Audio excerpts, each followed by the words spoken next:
a podcast that brings to you information from the agriculture and food space in Uganda and elsewhere.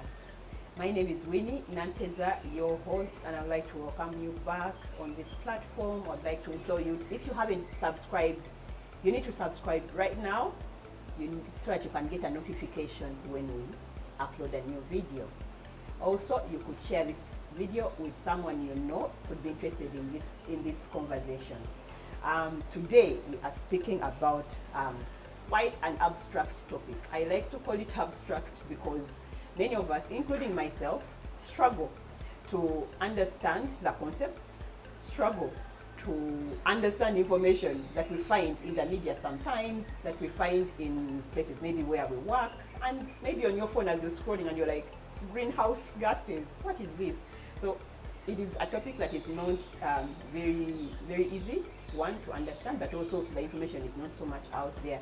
And for the record, it affects agriculture and food deeply. That is why, as a platform that disseminates information on agriculture, we are here today to have a conversation. And joining me on this set this morning is a team of very technical friends of mine in the sector, food and agriculture, and they are here to have this conversation with me. On my extreme right is a longtime friend, Miss Agnes Chirabo. She's the Executive Director of Food Rights Alliance. I know you have heard her a lot about foods. I call her a food advocate. And we are constantly engaging on different activities. But she likes to be called a specialist in agri-food systems and governance. And we are glad to have you, Agnes, on set. I'm happy to see you. I'm happy to be here, and good morning, viewers and listeners, or depending on the time you're going to be watching this show. Mm-hmm. Greetings. Mm-hmm. On my immediate right is Dr. Chimanga Michael, who is working with the Ministry of Agriculture in Uganda. He's a veterinary inspector. A senior veterinary inspector in the ministry with 6 years experience doing tech support in policy and legal, and he's also a PhD student. You're welcome, Dr. Chimanga. Thank you, and I'm delighted to be on the podcast, and I greet all the viewers at whatsoever level you'll be listening and hearing us. Thank you. On my left hand is Dr. Evelyn Komtonga. She's the principal agro-meteorologist working with NARO. She is passionate about farmers harvesting food for every drop of rain. I love that. So what is that about? You're welcome, Doctor. Thank you very much. And thank you, viewers. I'm so happy to be on this podcast, and we hope to share a lot as you keep listening in. So this year, the world is going to be celebrating once again on April 22nd. We're going to be celebrating what we call the Earth Day, World Earth Day. And that is where we have conversations that affect the planet, everything, like full cycle 360, and particularly the focus or the theme for this year is on our power, our planet. And they are focusing mainly on clean energy, promoting clean energy and accountability as far as things like carbon emissions are concerned, environmental pollution, climate change. Everybody where we are, the sectors where we are working in, we are supposed to be taking accountability, checking ourselves.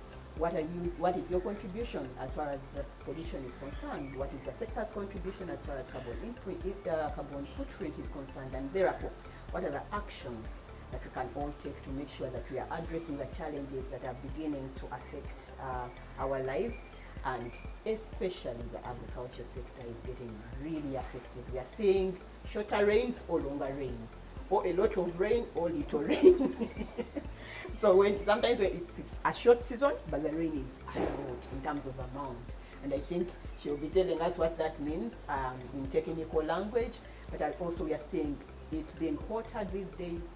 There's more heat or drought than we are used to, or we know. We are seeing more serious issues to do with new diseases and pests for agriculture. And some of this is really alluded or attributed to the impact of our activities on the environment, which I believe is called carbon footprint, and eventually changing our climate in ways that we have never seen, and therefore we may not be able to produce food the way we used to do it.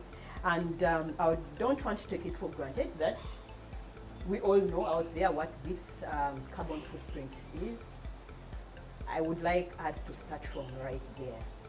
From my side, I think it is the contribution, whether positive or negative, to what they call the ozone layer.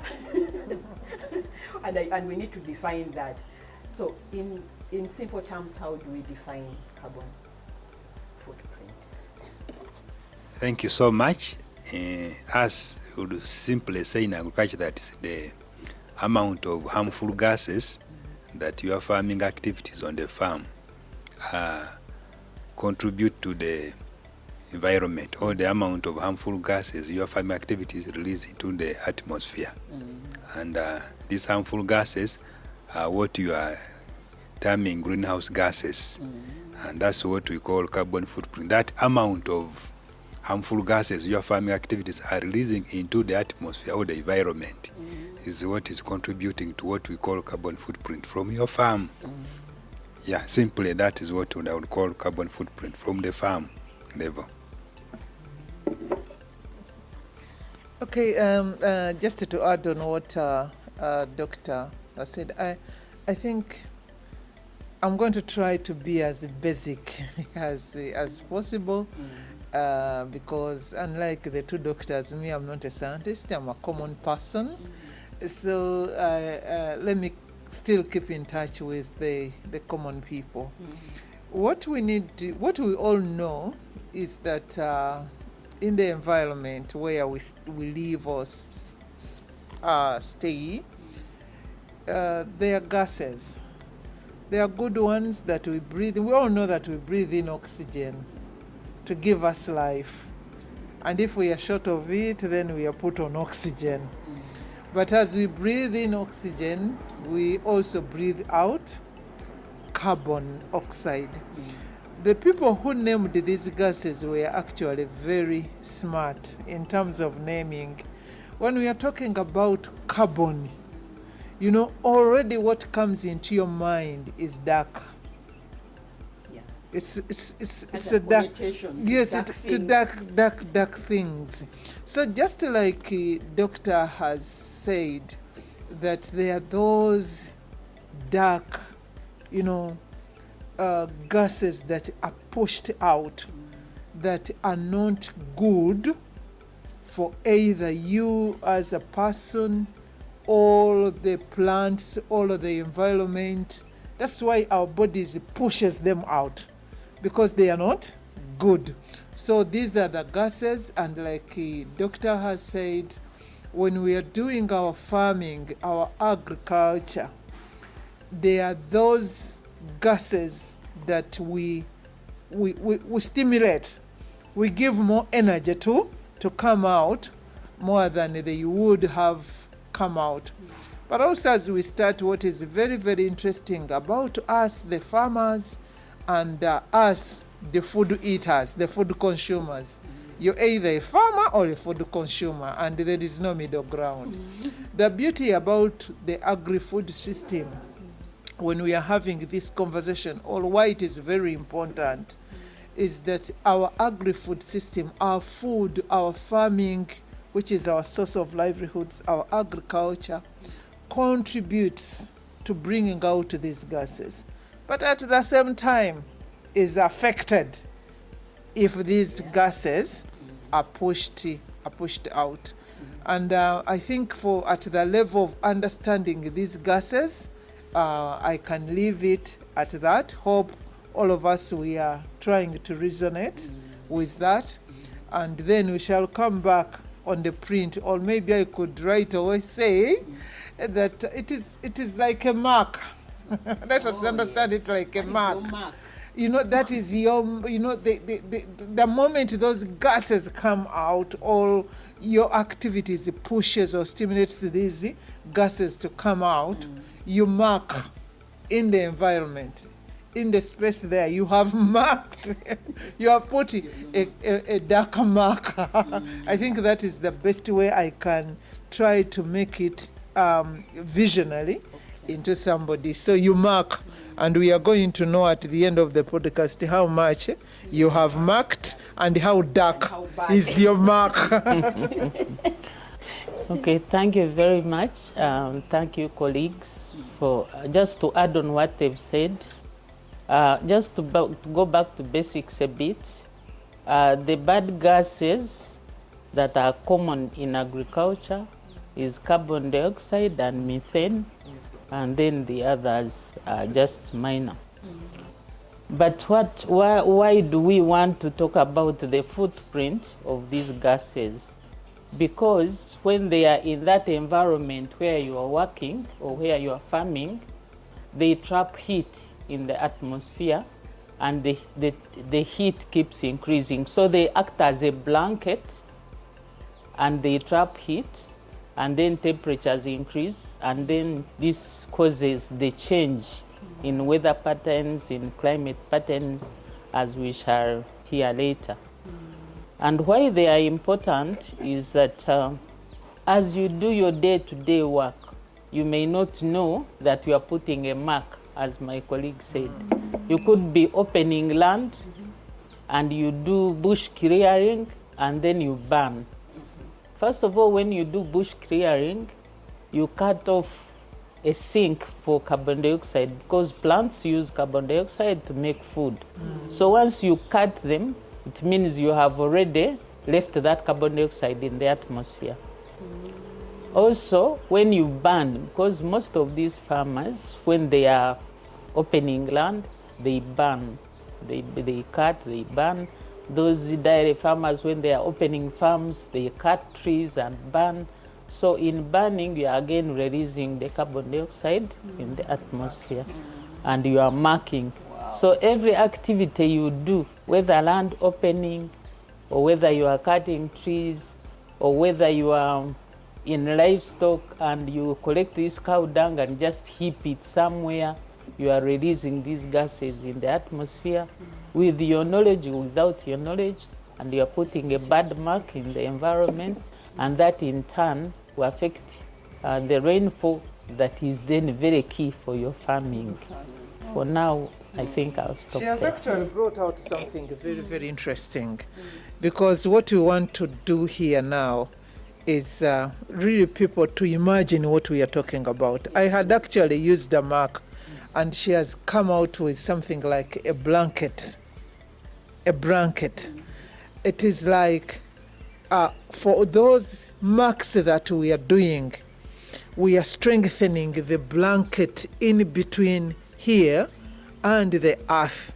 And the more thicker it becomes because of our marks, like we have explained. Like a blanket, the more thicker it becomes, the more hotter you feel. And I just wanted to add that our marks that we are making, they are actually making that blanket heavier and harder. And so the more we feel hotter. Wow, that's a beautiful way to put it, and I think I've even understood it better than I read it while preparing for this particular show. I have never thought about it like that, and that makes a lot of sense. I believe even the viewers have understood it. And for me, Dr. Evelyn, what you trickled in my mind is there are random things, there are very surprising things that we do, even in everyday life, that may not be exactly connected to agriculture, and they're actually contributing negatively as far as the footprint is concerned. And I want to ask, what is that most random, surprising contributor that you have seen, that you know of? And for me, I think it is the fact that using certain apps, are they even apps, platforms on your phone, it's besides the phone itself having maybe something to do with carbon footprint, even using certain platforms. For example, I learned that using ChatGPT, I don't know how they connect it, it contributes to affecting the environment in a way. But also recently I learned burping, when the animal burps. I mean, we all burp, don't we? We also do, even as humans. We burp, we belch, the animals burp. It's the same thing though, is it? Burping is belching in animals. In science, erupting. Okay. So I'm like, why? That is something so easy and feels so natural. How does that affect? So I want to know, what are those random things out there or actions that are happening and they are contributing to emissions in some way, and they were surprising you when you first learned about them? Yeah, thank you so much. But to pick it from where we are, I wanted to read something from the Bible. In Genesis 1:26, where God said, "Let us make man in our own image, in our own likeness, so that they may rule over the fish, the sea, the birds of the air, the livestock, and all over all the creatures in the universe." So when God created man and put us on the earth, he gave us to be in charge. So anything that happens on the earth is as a result of our negligence, inaction, or action. So we take full responsibility for what happens on the earth because God gave us that mandate. So that said, these gases automatically they are supposed to be released, but in a regulated manner, so that there is a balance between release and absorption. But because of sometimes man's selfishness, he releases these gases in excess of the absorption. And that's what Madame Evelyn is saying. We are now causing the blanket. When God created the earth, he made a layer above us that prevents harmful rays from the sun reaching the earth. But because of our selfishness and negligence, we release these harmful gases in excess.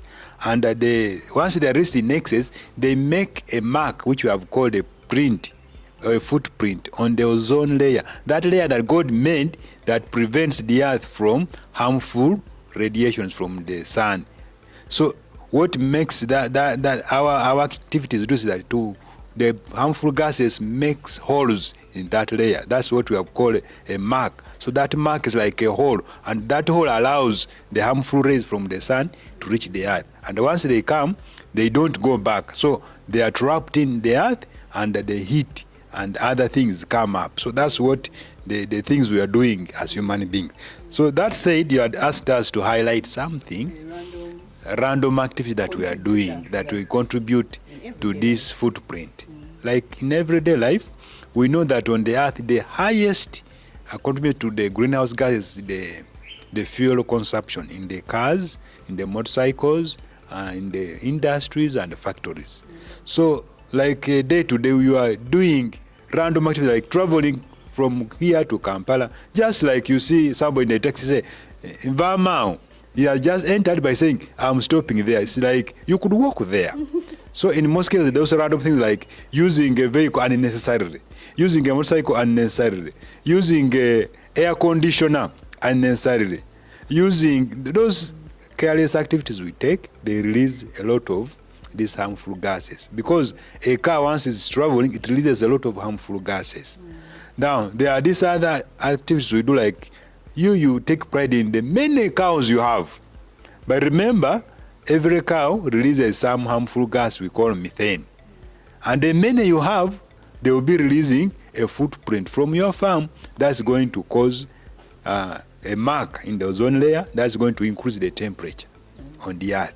So those are the random activities. And then the other ones, like in our villages, we collect the waste from the garden after harvesting maize, and you burn. Once you burn that maize stovers, they release a lot of carbon dioxide in the process of burning, and there you are impacting on the environment. So those are some of the common activities that we do that release a lot of harmful gases that creates problems for us. Thank you. Okay, I just wish to add, and I'm happy that you asked about random. And while we are talking about random, those are things that we do unconsciously, or we normalized them. They became normal and normal practice. And when doctor was submitting, I reflected on some households here in Uganda. 4 vehicles leave a homestead, and they are all heading to Kampala or to a certain direction. The husband goes in one vehicle, the wife also follows in another vehicle, then another vehicle takes the children, then the older children also go at their own time, then the farm man also drives out to go to the, like 6 vehicles, and we call it wealth. And we call it wealth. I never wanted to talk about that category of people in our society, just to avoid mixing things, because we have those who think they are wealthy, they are educated, they've done it. They are committing their own wrongs in a manner that you don't expect them to have committed them, just like those that we have said. And we know that there is a lot of food waste that accumulates among the rich in the hotels. The poor don't eat in the hotels. It is the rich that eat there. A lot of food waste. And people always think that when food goes to waste, it is fed to doctors' animals. Animals don't eat waste. Animals eat feed.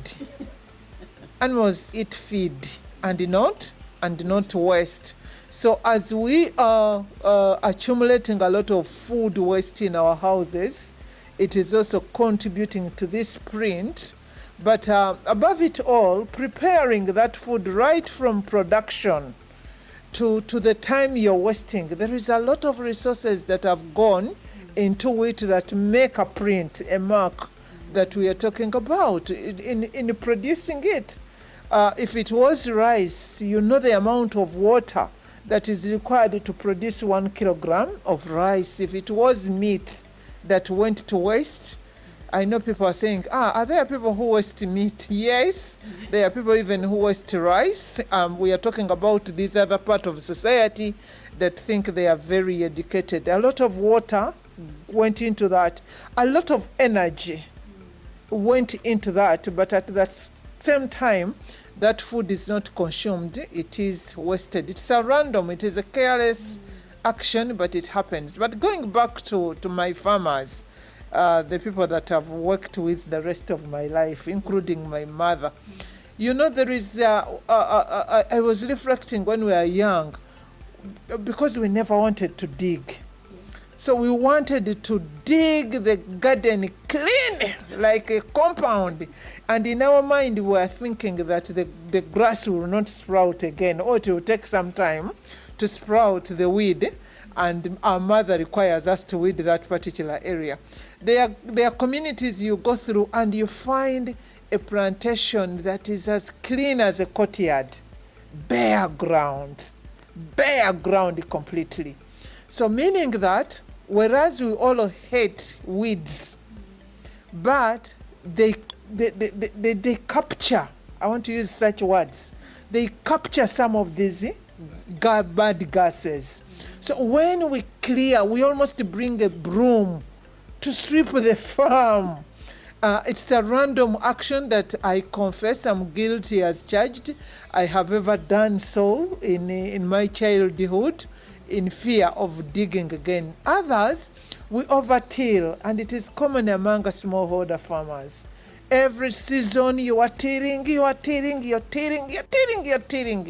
opening up the land. It is like you're opening the floodgates for these gases to also escape, because they have been captured for some time. It is random. Who has never done it? If you're a farmer, or who doesn't randomly does it without care.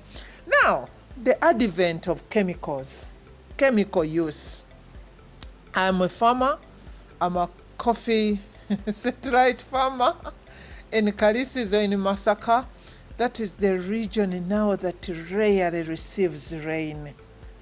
But if you go to Masaka, and I have to be specific here, if you go through Masaka, it is the hub of coffee production this side of Buganda. But in Masaka and the intensity of chemical use, I have been across farming communities in this country. I have not seen the intense use of chemicals like I have seen in Masaka. So while we are, we all want yield, we all do not want that weed. We have to get rid of it at the shortest effort or the limited effort. Then the advent of chemical use is another random action. I want to end with a story. My mother had a zero grazing cow, or has been keeping a zero grazing cow for quite some time.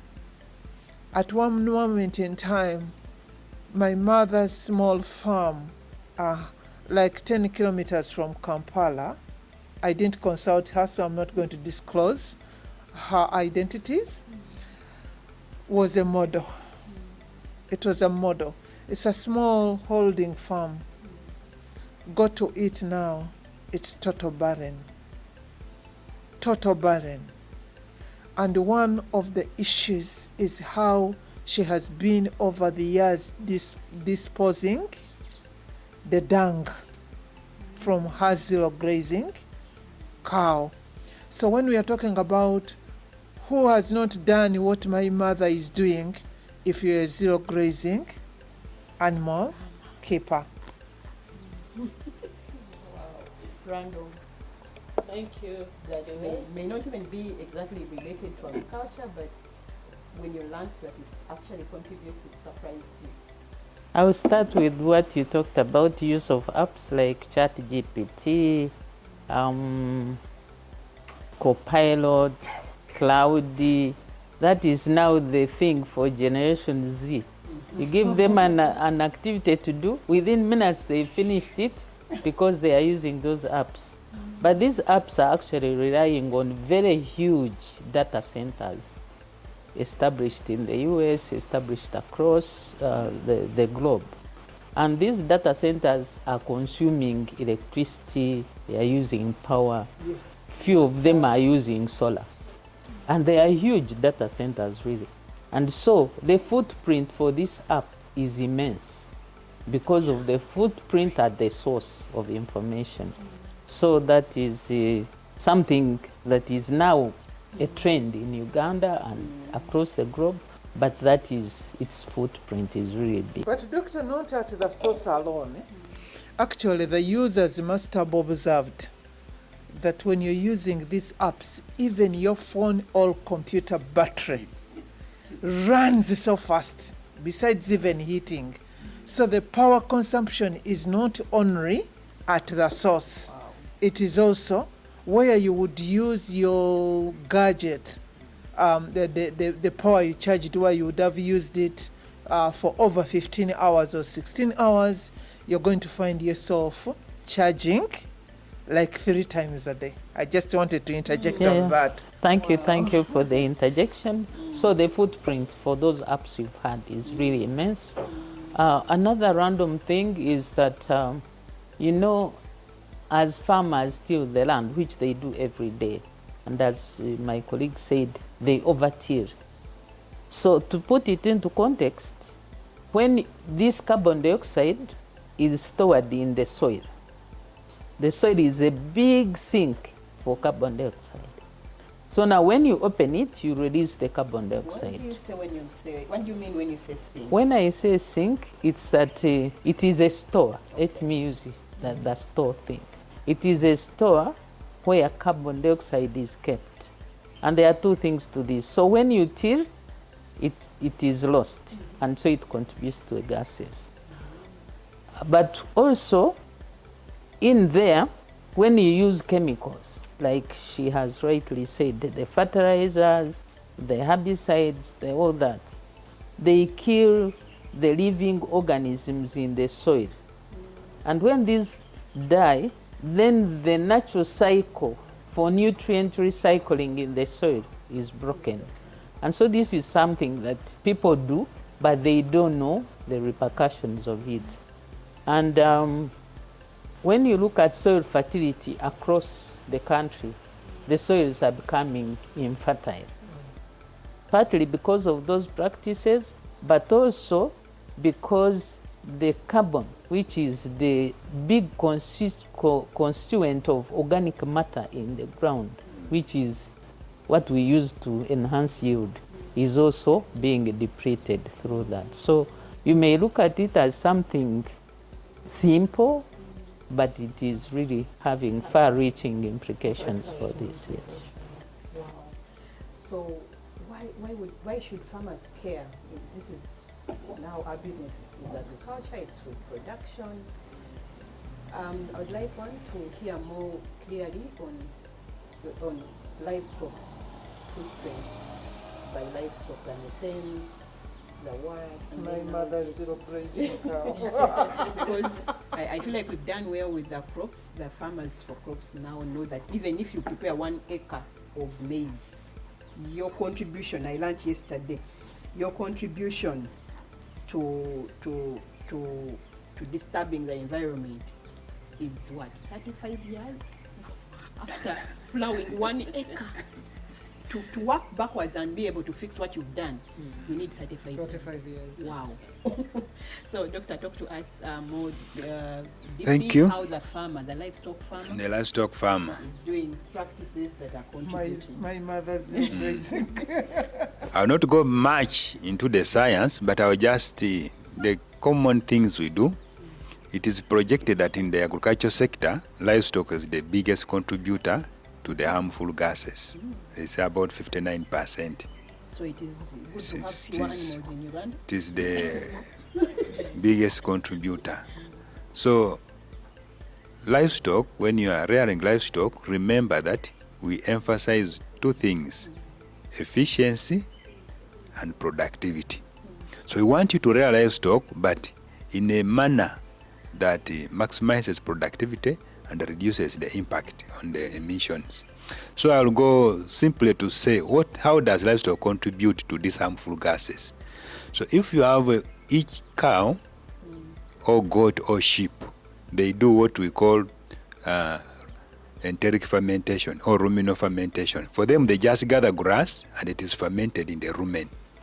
And then after fermentation, it will chew and swallow it to go now to the real stomach. So during that process of fermentation, there is a gas which forms, we call it methane, and other gases, but the main one is methane. So that gas, every time the livestock is erupting, it releases a certain volume of the gas. You say the erupting is Like belching, yes. Once a cow belches in a simple language, it releases that gas. So, and that gas is now calculated based on the number of cows you have. That's why, as you have asked, we encourage you to have the number of cows that are very productive, not just having numbers for prestige. So usually we encourage you to have the numbers that are very productive. So one way we contribute more milk to the harmful gas is by rearing the numbers which are beyond the holding capacity of your land, or which are not productive. So many numbers, more gas. The other way we contribute to the methane is how we manage the manure. How we manage the manure is very important. And the cow dung, it's what I'm calling the manure. It contributes to, because that dung also has some trapped gases in it. So if you manage it poorly, it will be releasing all those gases into the environment. How do we manage it? So usually most farmers will get their manure, like, let me say where I come from in Bugisu. On the hill, then you direct your manure to run through your garden to fertilize the garden. So in the process of running, it's releasing all the gases. But the better would encourage you to use that manure to make the gas, to extract the gas out, to use it for cooking. We use the methane so much for cooking in our houses. That's why God wants us to manage. You release the manure, but first extract the gas, use it for cooking. Then the manure which remains now safe for the what? The soil. Then you release it. So if you is we collect our manure, use it, not use it, we usually encourage you to make biogas. And biogas traps the methane and then it releases the safe slurry to the farm. If you can't make biogas, then compost it. Composting means you put it together, cover it to first go through composting to release the nutrients before you take it to the garden. But when you take it raw, it does not release the nutrients for the soil. It will take time before it releases the nutrients. So you are going to spread the cow dung and release the gases into the what? The environment. But So I'm not getting the actual benefit. the actual benefit, exactly what she is talking about. So those are one way is through the manure, another way through the numbers, then the other way release the gases is through how we manage the pastures. So in most cases, if you overgraze the place, you are releasing the gases, destroying the plant which sinks or which stores the carbon, so you are going to release more gases into the what?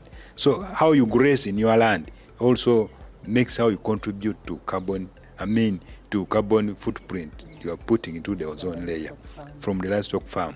So we must know that really we in livestock we contribute to greenhouse gas emission, despite the fact that the greenhouse gas emission will cause climate change, which affects the livestock farming itself through shortage of grass, shortage of water, through heat stress, which makes the animals stressed, cannot eat and produce properly, but it also gets sick. And as you had said, the pests and vectors have increased. So all that will be affecting the livestock. So here we call farmers now to start the work God gave us, to do what we call mitigation and adaptation in the way you are rearing your animal for efficiency and productivity. And that is very key. Does that apply, these practices, do they apply across the board? Is the goat farmer contributing in their special way or the same? Is the poultry farmer, can we just get a picture of what that Yeah, actually, we have brought a very key point. Now we are advocating there are types of livestock which do not contribute to methane, especially poultry, piggery, rabbits, these monogastric animals. It is only the ruminants which contribute more to the greenhouse gases. These are cattle, goats, and sheep. So we encourage you to rear less of cattle, goats, and sheep, but more of the poultry, the piggery, the rabbits, and the fish, which the contribute poultry less. does not emit The dung management do contribute to the gases, but less. It is more of the cow because the volumes which are released compared to the I learned poultry. that one animal can do 25 to 28 kilograms of dung. Yes, a day. dung a day. Because it's eating 60 to 100 kilos in a day. So that's how it affects the environment. Okay. Yeah. If I could just add to what the doctor has said, the flip side of it, doctor is saying, just look at your plate. For every piece of beef you eat, or a goat's meat, or lamb, mutton, the backward, Upstream. yes, the upstream is your contribution.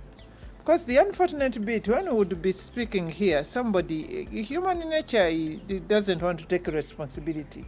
And we are talking about power and the planet, that is the theme. And he has read the Bible verse. So please don't watch this show and say, that's why I don't keep goats. But you ate goat's meat last night. We are not. So you're contributing.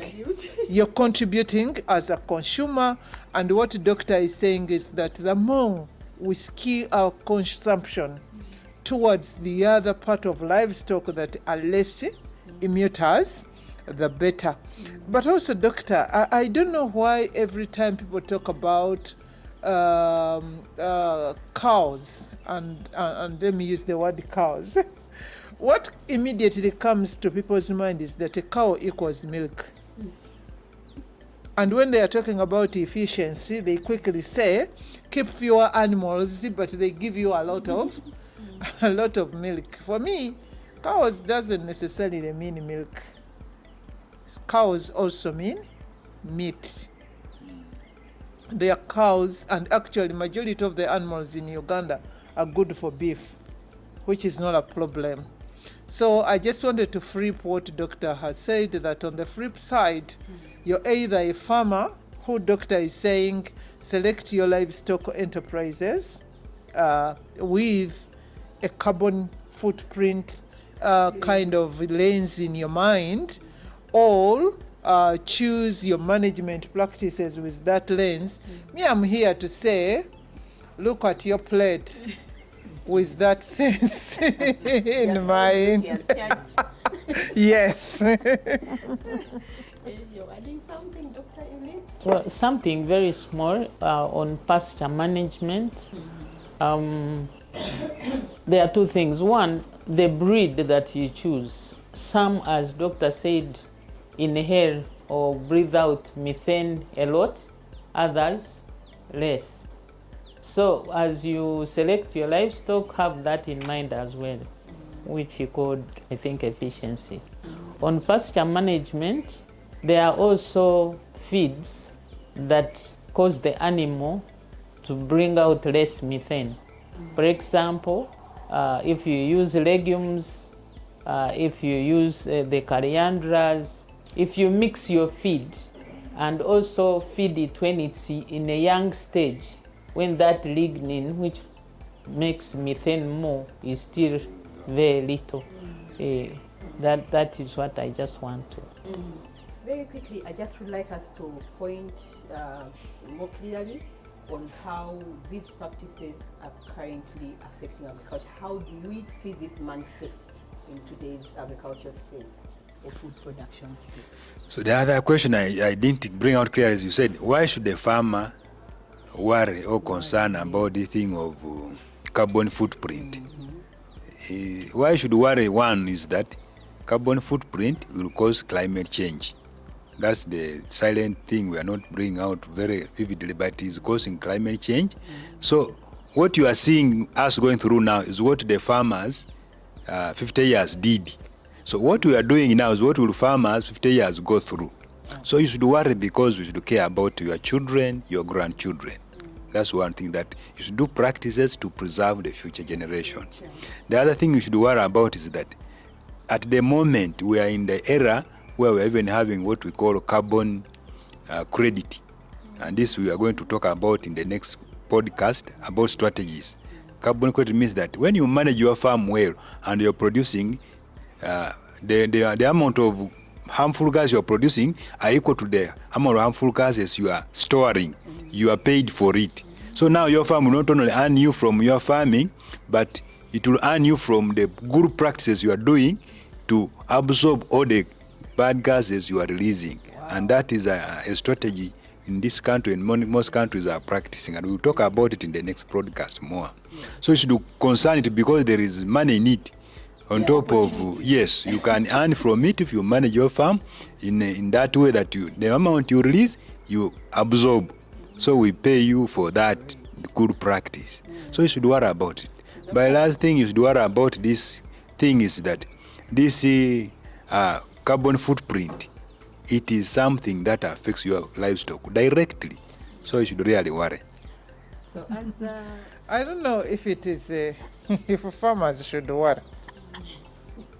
You don't want them to worry? No, because they are already worried. They are already worried. And for you who is watching this podcast, you don't need to understand climate change from its technical point of view. But I've heard people yelling on social media, oh, has this heat gotten a sponsor? Is it government sponsored? And things like that. And we have all, the beauty about nature. Nature knows when to strike best. And you cannot say, I don't care.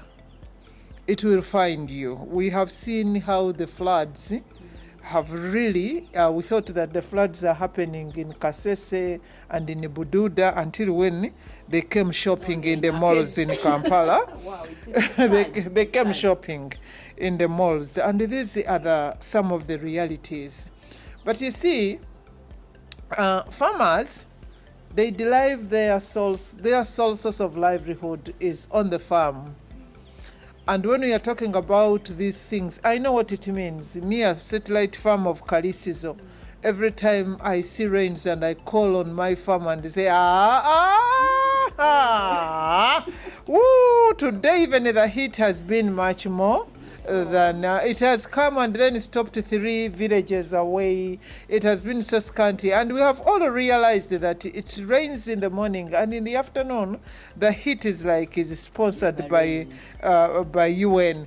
So these are the realities we are living, and when we are looking at the farmers whose sole source of livelihood is what they have produced on the farm, these things that we are talking about, it's not only about heat.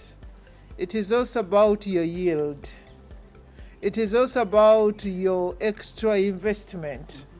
Today, because of lack of this conversation that we are having and proper guidance, the farmers think that to improve yield because of what we have done, failure in our stewardship, they invest more.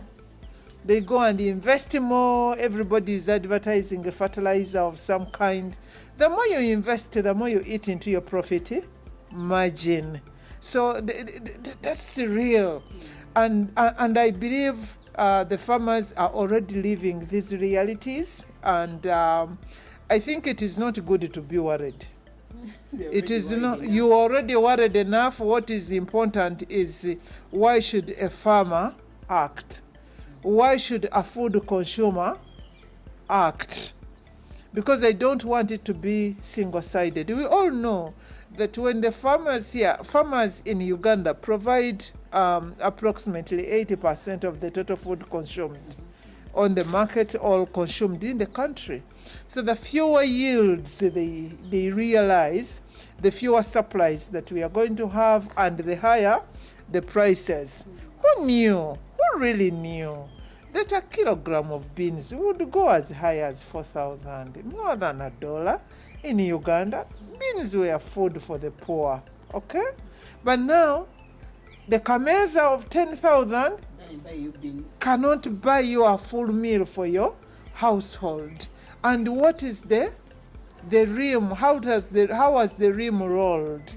It's because these realities we are talking about, the farms are not producing much as they would, and even the little that they are producing it very expensively. This act of greed, like for me, let me do it and get whatever I want to get, it is going to catch up with you, and when it eventually catches up with you, it is not only going to be a physical feeling, but according to Dr. Michael, it is also going to be a spiritual form of accountability. Oh, thank you, Agnes. That was very key to highlight, and I love the stories. Coming from an agricultural research space myself, I see the impact manifesting in many ways. 6 years ago we saw the fall armyworm for the first time on the continent, and it did ravage. We are learning to live with it now, but there's a catch. We are using more chemicals, like you said, and we don't know how to use chemicals. You need to be out there to see how farmers are misusing chemicals. The environment is not safe. Their own health is not safe. Nobody is safe in the hands of the farmer using chemicals. We see more pests on the market. We see more diseases and more stubborn, notorious diseases to manage and deal with. So I think that is really becoming sad, because the farmer is really struggling and doing more in terms of cost. But also the weather is no longer predictable. Doctor there can tell you. Tell us, we didn't know that this rain is going to go up to what? You said May, up to end of May. Did it used to happen like that? What's going on, Dr. Ibn? Well, we talked about the blanket, we talked about heat, but these things are affecting how the wind moves from high pressure to low pressure, from high temperature to low temperature. And so all that dynamics has completely changed, affecting the rainfall patterns. And what we are seeing now is the onset of rains has become more variable and predictable, and farmers really are struggling around that. What I've seen commercial farmers do, they are now seeking more of climate information. Before they put a seed in the ground, they first call people from Gomba, others from Masaka. They first call and say, is this actual onset from your records or not?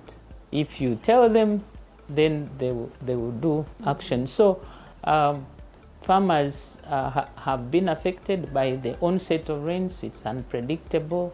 The length of the growing season has become shorter, as you said.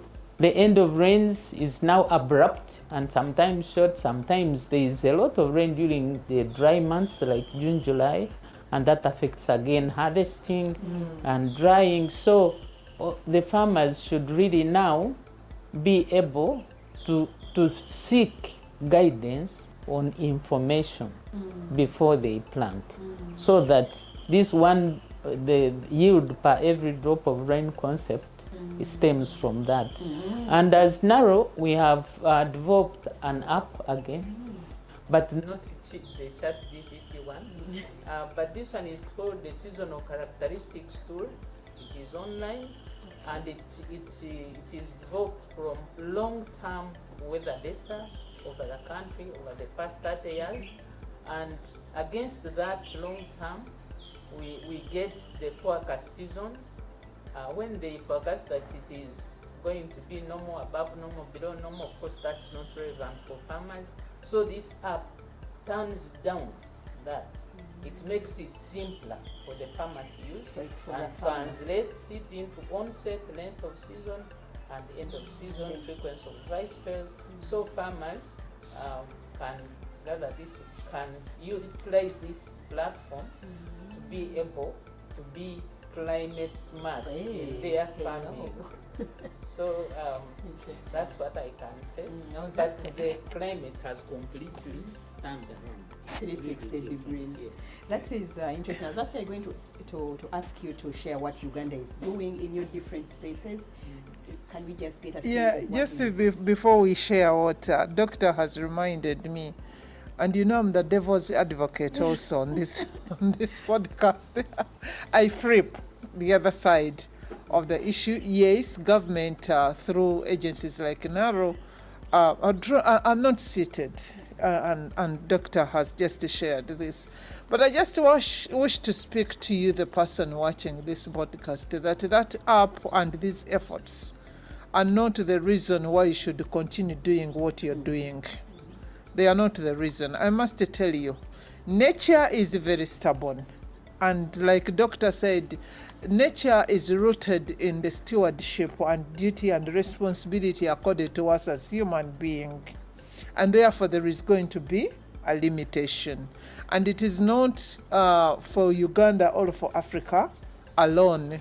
I have traveled during winter, and I'm in the US, where I would think that they have more sophisticated meteorology and science and whatever.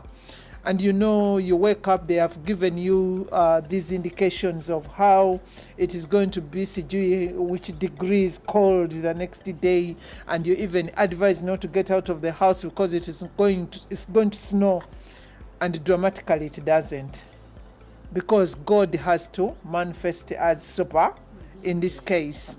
So these apps that are, meteorology is a nightmare, I must say. It's a nightmare.